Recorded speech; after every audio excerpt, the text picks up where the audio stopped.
The home of the future. It's been a dream for decades, but can we build one right here in Austin, Texas?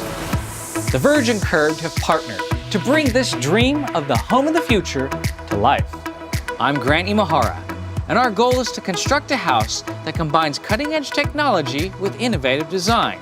We want to see if some of the latest smart home systems and high-efficiency design can create a more secure and convenient environment and actually improve our daily living. How do we build this home of the future? Well, it all begins in a factory.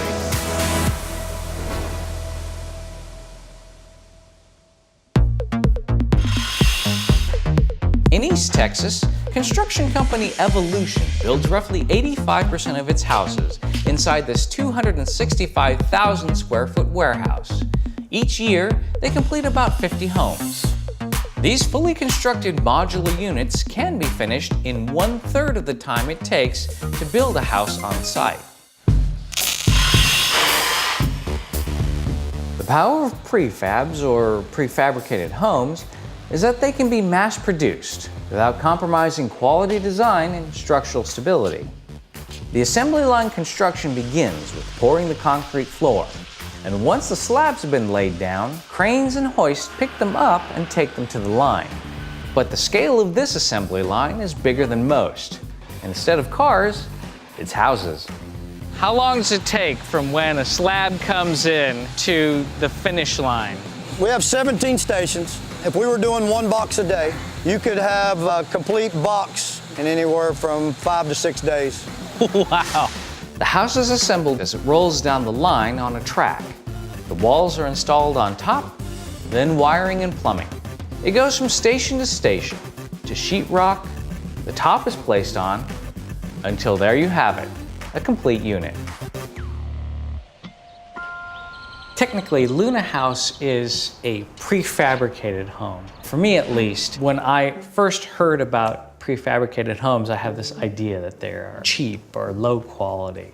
Where do you think that comes from? I think a lot of it comes from certainly post-World War II era, and the association as well with prefab, with modular housing, which we also associate with the mobile home. So you have that kind of connection in many people's minds, even insofar as a lot of prefab construction is actually quite high-end. This is Michelle Addington, the Dean of the University of Texas at Austin School of Architecture.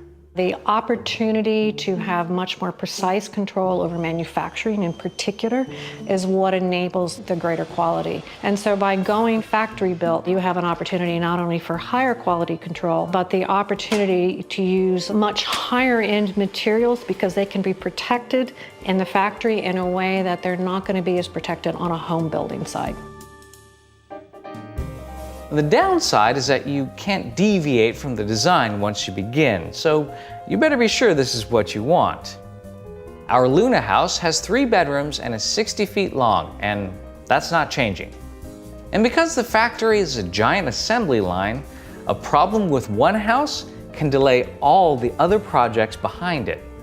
In fact, our original house was delayed so long that we needed to switch to a house further along the line. But even with delays like these, the total amount of time from blueprint approval to completion is around 6 months on average, whereas a typical on-site construction could have taken up to a year. Architects have actually been trying to accomplish some level of factory-built housing for 100 years. And so it's gained some traction and some popularity in the last decade with the increasing popularity of design. I think at a general level, that happens with Apple, it happens in the popular press. And in everyday life. In everyday life. And so I think that's kind of transmitted over to architecture as well. Architect Chris Krager is the founder of Ma Modular and is the designer of the house we're building. We're here at his home. Our business was founded with a primary goal of making modern, that kind of architecture, financially accessible. The design we're building is called the Luna House floor plan, made of 3 modular pieces. Modular design means these units can be configured in multiple arrangements. They can even be stacked to create multiple floors. You could think of them like big Lego blocks that an architect can use to create the best design for the needs of the homeowner. Our house is composed of 3 main pieces. One large module that includes 1 bedroom, kitchen, and living room, and a smaller module that has 2 bedrooms connected by a bathroom, and a 3rd module for the entryway that acts as a connection for the other 2.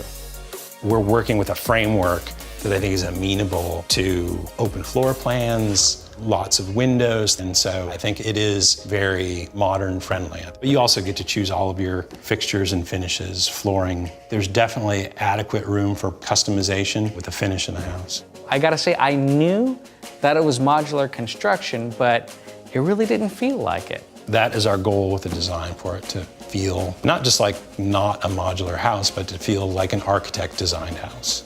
If you were to drive on this block, you'd say, oh, I think an architect designed that. So it automatically ups its cachet. But there's still a lot of hurdles before you can really think of this kind of construction as being the future of home building.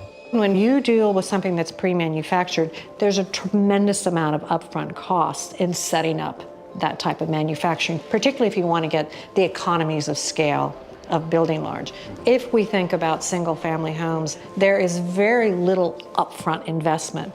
You can basically build in real time in terms of procurement of materials. So the costs are incremental from that standpoint. While we wait to see what the future will hold for factory-built homes, our home has already been placed on the ground. Right now, though, it's still just a shell. Over the next few months, we'll work to finish off everything inside of the home, create our own power generation and storage, and fill it with the latest connected technology for comfort and convenience. It'll be hard work, but in the end, we'll get a glimpse into what it means to actually live inside the home of the future.